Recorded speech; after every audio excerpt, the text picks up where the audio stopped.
Hello बच्चों, let's read the question. The question says, explain how the activities of pressure groups are useful in the functioning of a democratic government.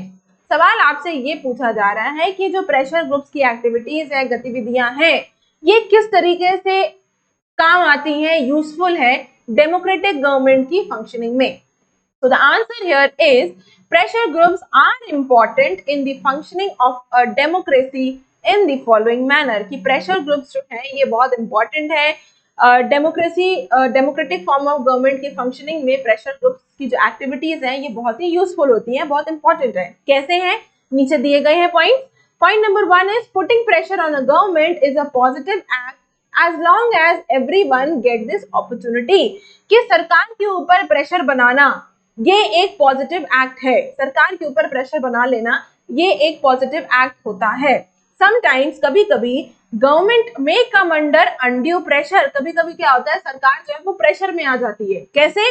From a small group of rich and powerful people. या तो वो एक ऐसा group है, लोगों का group है जो कि रिच अमीर है, ऐसा हो सकता है कि पावरफुल पीपल हो.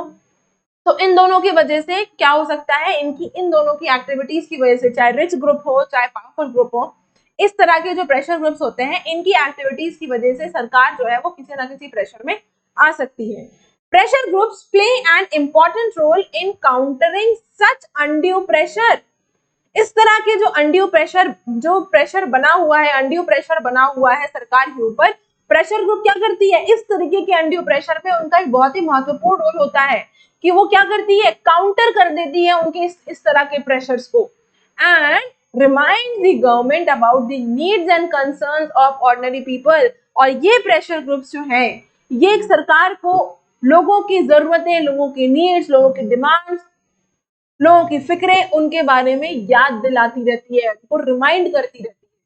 तो एक तो हमने पढ़ा अबाउट कि चाहे वो रिच ग्रुप हो चाहे वो पावरफुल ग्रुप हो, उनके प्रेशर में आकर सरकार जो है वो इस तरह के प्रेशर ग्रुप्स के एक्टिविटीज की वजह से सरकार जो है वो किसी न किसी प्रेशर में आ जाती है.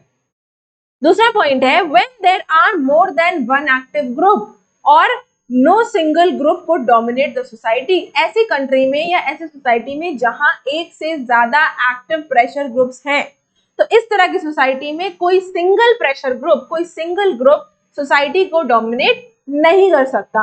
If one group bring pressure on government, मान लो एक ग्रुप जो है वो गवर्नमेंट के ऊपर, सरकार के ऊपर अगर प्रेशर बना रही है to make policies in its favour, कोई ऐसा प्रेशर ग्रुप है जो सरकार के ऊपर प्रेशर बनाकर चाह रही है कि सरकार इस तरह की पॉलिसीज बनाए कि उससे, उस पॉलिसी से प्रेशर ग्रुप को फायदा हो जाए.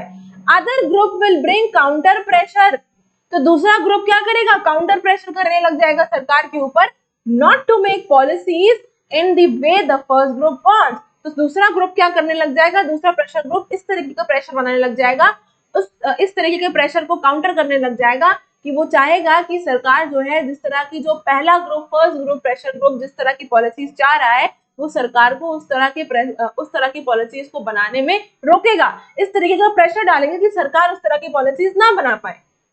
ठीक है.